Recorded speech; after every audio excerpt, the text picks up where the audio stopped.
The phone buzzed on the nightstand, its screen slicing through the dark like a knife. I blinked, groggy, the numbers 2 verse 47 a.m. glowing in accusation. Her name, Lila, flashed across the display, but the message wasn't for me. It was a preview, a cruel glimpse. Can't stop thinking about tonight. You're more than a friend. My chest tightened, a fist of ice clenching around my heart. I stared at the words, each one a splinter embedding deeper. Lila, my Lila, was asleep beside me, her breath soft and even oblivious to the betrayal burning in my hands. I didn't wake her. Not yet. My thumb hovered over the phone, the urge to swipe and read more warring with the dread of what I'd find. The room felt smaller, the air thick with the scent of her lavender shampoo and the faint musk of our shared bed. I slipped out from under the sheets, the hardwood cold against my bare feet, and padded to the kitchen. The message replayed in my mind, a looping reel of doubt. More than a friend. Who was he? Why hadn't I seen this coming?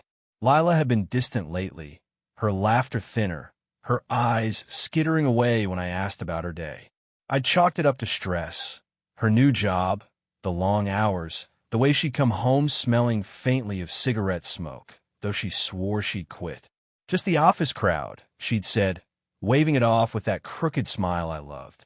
I believed her, because I wanted to, because love makes you blind and stupid. But now, standing in the dim glow of the fridge, the truth felt like a blade pressed against my throat. I scrolled through her phone, guilt gnawing at my gut. The texts were a map of deception, each one a pinprick of betrayal. Meet me after work. You make me feel alive. Don't tell him. The name attached was Ethan, a co-worker she'd mentioned in passing, always with a casual shrug, just a friend.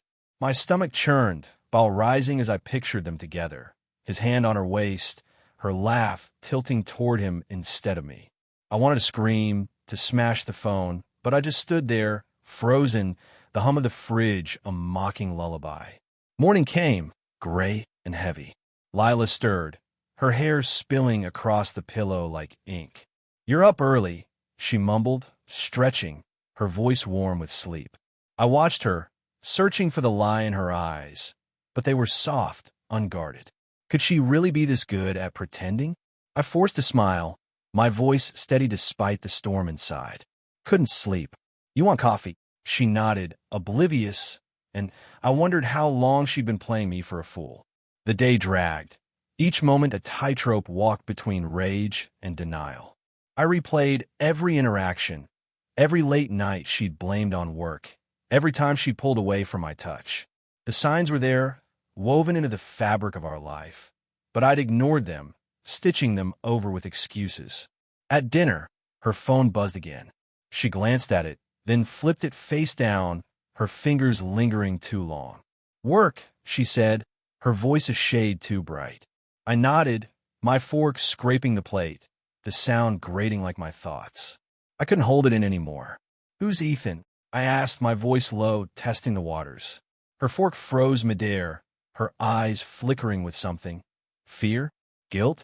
Just a friend, she said, too quickly, her smile brittle. The words hit like a slap, and I felt the fracture in my trust widen. Funny, I said, leaning back, my heart pounding, because his texts say otherwise. Her face drained of color, her lips parting, but no words came. The silence was deafening, a confession in itself. I didn't yell. I didn't need to. The truth was out, raw and bleeding between us. How long? I asked, my voice cracking. She looked away, her fingers twisting the napkin into knots. It's not what you think, she whispered, but the lie was flimsy, crumbling under the weight of her guilt.